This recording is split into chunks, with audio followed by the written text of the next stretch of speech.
Hi, as reflexology therapists, you probably will have some clients that have arthritis, but what is arthritis?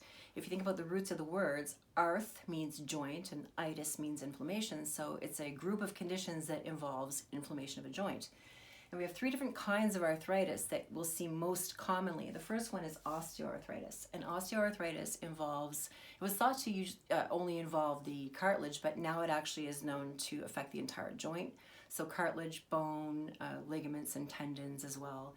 And so that could be from aging, wear and tear. It could also be from the old site of an accident, but a joint is somehow affected and is inflamed.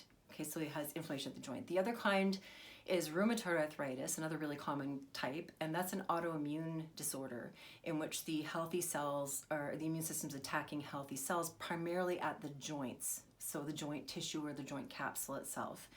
So while osteoarthritis might occur at individual locations, like at the neck or maybe one arm that I broke, rheumatoid arthritis, or RA, is systematic. So it's bilateral, it's both sides.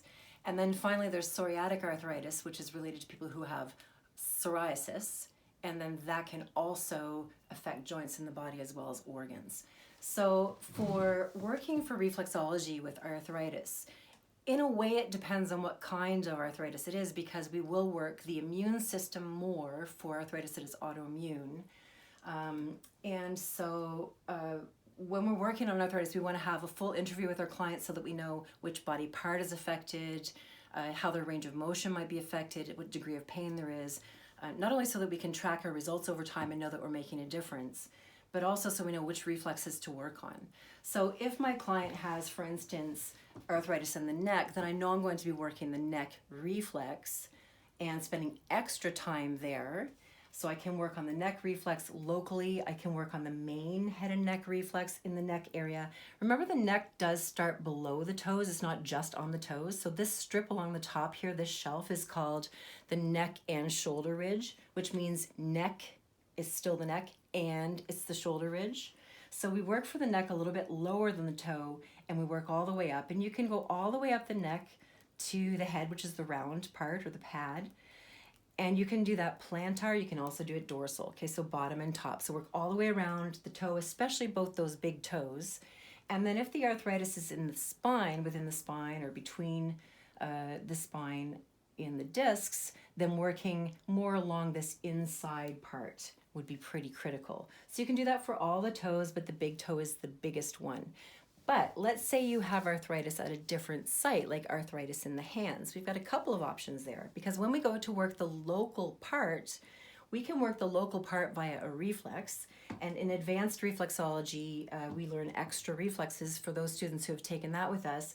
Then one of the options for the arm and the hand is that the shoulder comes down here to the elbow at that fifth metatarsal, and then the arm goes toward the ankle, and the wrist and hand end up mid-ankle on the top of the foot.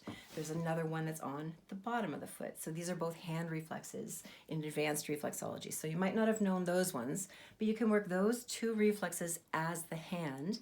If both hands are affected, like in the case of rheumatoid arthritis, then you can work both of them, right? So work both the hand reflexes at the reflex level.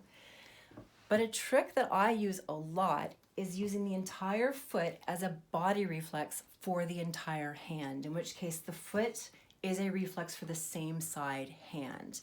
Okay, so this is a collateral reflex in which the referral area, the hand to foot, or you're using one or the other as a body reflex for the other, I can work the entire foot with the intention of helping that hand, and the entire foot becomes a reflex. So once I've done that on the appropriate body parts, either one side or both sides, then I'm going to move into working on the anti-inflammatory reflexes and the pain reflexes. So the anti-inflammatory reflexes, two key places I want to work for those. One is the adrenal reflex, which is between the first and second toe, drop down below the ball of the foot. It's in that upper arch. So there's your adrenal reflex. The reason I want to work on the adrenal gland reflexes is because they actually have an anti-inflammatory job to do. So we're going to support those adrenals, because in the body, often the adrenal glands are overworked and they don't have quite enough energy left to do their anti-inflammatory job. So we're going to help those. We're going to support those by pressing on them, communicating with them like we always do, like, hey, adrenals, how are you doing up there? Do you need any extra support? and where the body has the resources, it wants to self-help. It wants to help fix itself and give itself the support it needs. Then we're going to move to the top of the foot, and we have a couple of really relevant reflexes up here. The first one is between the first and second toes, about an inch down from the webbing. We have this little point. You can kind of sink into a little bit of a hollow space between the bones, and this would be lymphatic drainage. Okay, so for full body lymphatic drainage, you're going to work both sides. And then we're going to work between all the bones of the foot. So each one of these valleys between the long bones of the foot, each one of these valleys, if you put pressure in there, you can do a pressure glide, you can caterpillar, but each of those valleys has to do with lymph movement. They're all lymph reflexes. So if you're working upper body, you can just do this upper body lymph between the bones. And if you're working for lower body, you can also include the groin lymph, which is around the ankle. So I would work lymphatic reflexes, including lymphatic drainage, and the adrenal gland specifically for inflammation reduction. And then if there's pain involved, which often there is with arthritis, I will also incorporate some pain reflexes. There are many of them, but I'll just show you one which is pretty key, which is the center of the big toe, right in the middle, pituitary gland reflex, to help release endorphins, which is the body's natural painkiller. And I could just kind of hold this, just do a static contact, just one sustained pressure hold for a good 30 seconds. I could go through that series 3 or 4 times, each time ending with a hold on pituitary. And that's what I would do for arthritis.